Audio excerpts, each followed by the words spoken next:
We see them everywhere, right? Celebrities, magazine covers, movie premieres, you name it.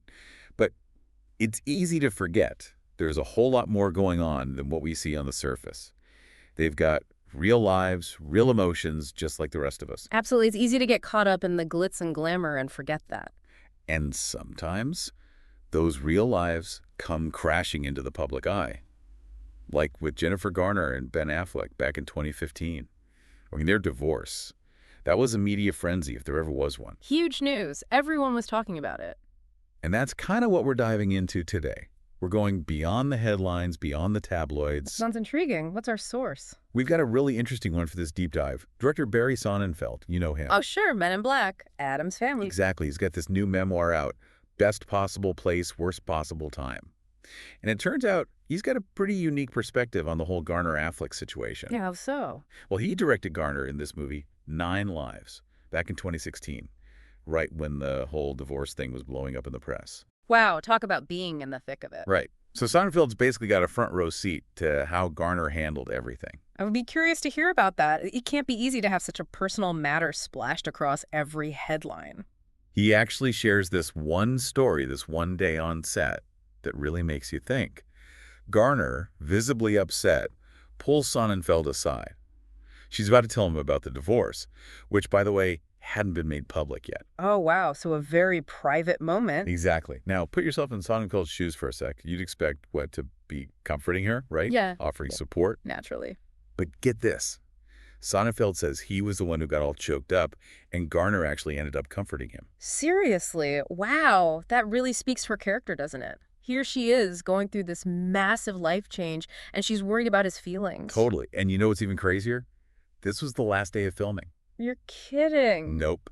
So you can imagine emotions are already running high, wrapping up a project, and then you add this huge personal bomb on top of it. Must have been overwhelming. But here's the thing.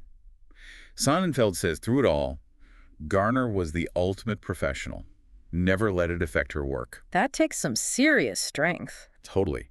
And he even says Garner apologized to him that day. She said she thought her acting was a little off.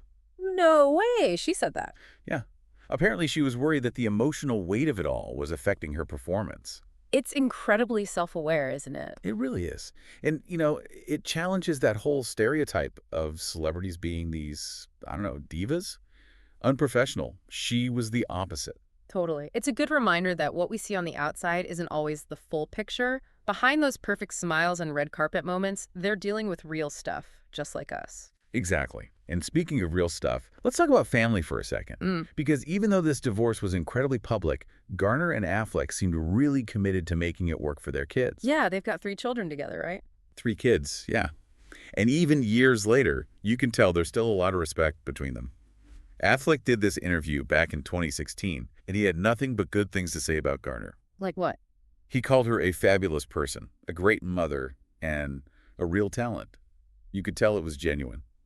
That's going to mean a lot coming from him, especially publicly. It sounds like they really prioritize their family throughout the process. Absolutely. And that's something you don't always see with these high-profile breakups. It's refreshing. Totally. It's like a little glimpse of, I don't know, hope.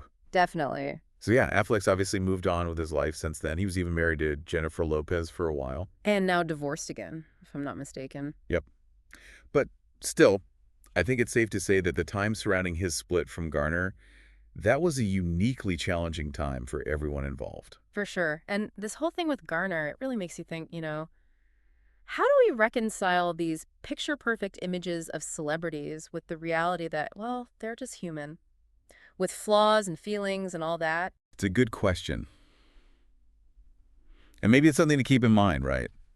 The next time we find ourselves getting caught up in the fairy tale, or even the scandal for that matter, there's always more to the story.